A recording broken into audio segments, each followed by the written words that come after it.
here I am. God bless you. Thank you for listening in this morning. If you have any questions or prayer requests, please let us know. I'm going to speak this morning and for the next few mornings on the subject of perfecting the perfect bride. Sounds strange, but I think you'll understand it better. Faith innately grows works, love innately grows obedience, and a perfect bride innately grows a perfected bride. So that's kind of what we were going to talk about over the next few days. First scripture I'm going to look at is in Hebrews 10 and verse 14. For by a single offering he has perfected for all time those who are being sanctified. Amen. So he's perfected for all time those who are being sanctified. That's from the ESV, and I wanted to emphasize it's very similar to the King James Version, but the last part emphasizes a portion that the King James doesn't quite emphasize. The word there at the end where it says sanctified, those who are sanctified, it's from a Greek word that's a continual tense, continual. So it's speaking of a continual process. So those who are in this continual process of being sanctified, being made holy, being made more like Jesus Christ, those people are perfected by the offering of Jesus Christ. So we have, in this sense, we have a perfect, you are perfect, you're sinless. Why? Because the blood of Jesus Christ cleanses you. However, it's not just that it cleanses you and forgives you, but it starts a process. It starts a process of you being sanctified. If the blood has forgiven you and put your sins in the sea of forgetfulness, God begins a process of changing you. That process of changing you is identification that you are justified in the sight of God. Brother Branham says this, and I'm going to skip to continue to read those scriptures there. Hebrews 10:15 through 17.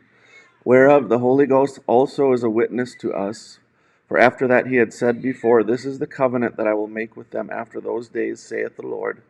I will put my laws into their hearts, and in their minds will I write them, and their sins and their iniquities will I remember no more. So that's a perfect description of it. So through the blood of Christ, he remembers our sins and iniquities no more. They're done. They're finished. When he does that, he starts to write the word on our hearts. He reveals the truth to us, and he continually writes that word on our hearts. And that's the new covenant. Brother Branham says in Things That Are to Be, it's a perfect place calling you to that perfection. He's speaking about heaven. And you have to be perfect to get there. The Bible said so. Jesus said, Be ye therefore perfect, even as your Father in heaven is perfect.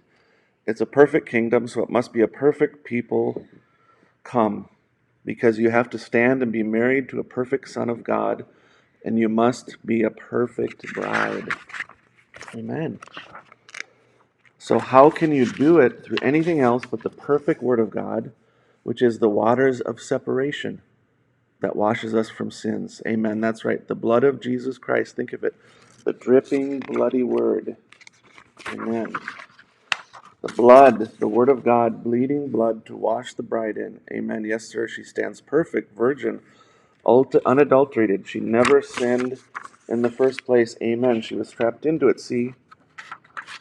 So there we have that perfect expression of what the blood does for us. The blood makes us perfect, sinless, spotless in the sight of God. As the Bible says in Ephesians 1, holy and unblameable in his sight. That's what the blood of Jesus Christ declares over us. But God doesn't just leave us there. He doesn't just stop there.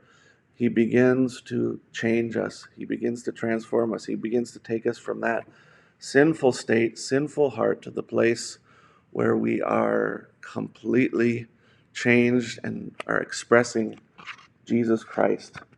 And this goes together with this goes together, I believe, with rapturing faith. Rapturing faith, rapturing grace. It's not merely a faith that is inactive. It's a faith that becomes active. It's faith that's connected to the transforming power of Jesus Christ, that which changes our life, makes us ready for the rapture. From the sermon Perfect Faith, Brother Branham says this: not a faith, but a perfect faith. Build it up in here and watch a perfect God with a perfect heart keep a perfect promise by his perfect word, which is sharper than a two-edged sword and a discerner of the thoughts of the heart. What we're coming now to the perfection, because the people has to come to this in order for the rapture. That's what's holding it away right now, is waiting for that church to come into that perfect raptured faith. Looking for it, it means a lot of shaving down for me. It means a lot of shaving down for you, but together we'll make it by the grace of God. So perfect rapturing faith, he ties here to shaving down. It means shaving down. It means God's going to convict our hearts, change our hearts, transform us so that we become a reflection of Jesus, a perfect reflection of Jesus Christ, which then this faith working together in our lives, an expressed, manifested faith, then God begins to, God will take us in the rapture when we reach to that place of completion. Amen.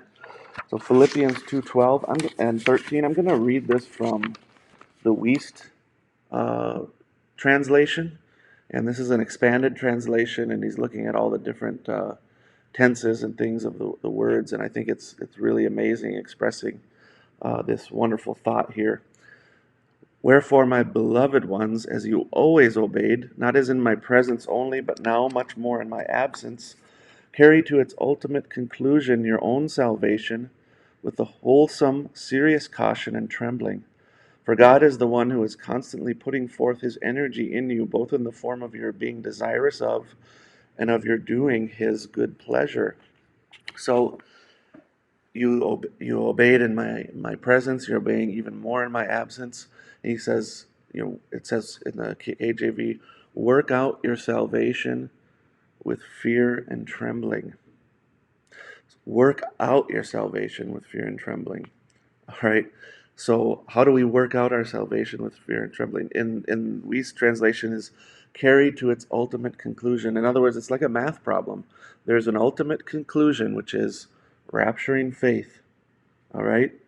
So there's an ultimate conclusion, and he says, carry it to its ultimate conclusion. Bring it to its end. You're not working it out, but it's God working in you. So since it is God working in you to will and to do of his good pleasure, you are going to carry out your salvation to its ultimate conclusion. Amen. It says God is constantly putting forth his energy in you. And what does that cause you to do? To carry your salvation to its ultimate conclusion. This is so important. This is such an important point right there, that we have to understand. God working in us produces something in our life. It produces a change. It's ultimately going to produce rapturing faith. So that's God working in us.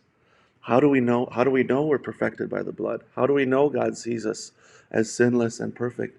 He's working in you. He's putting forth his energy in you to change you, to make you more like Jesus Christ.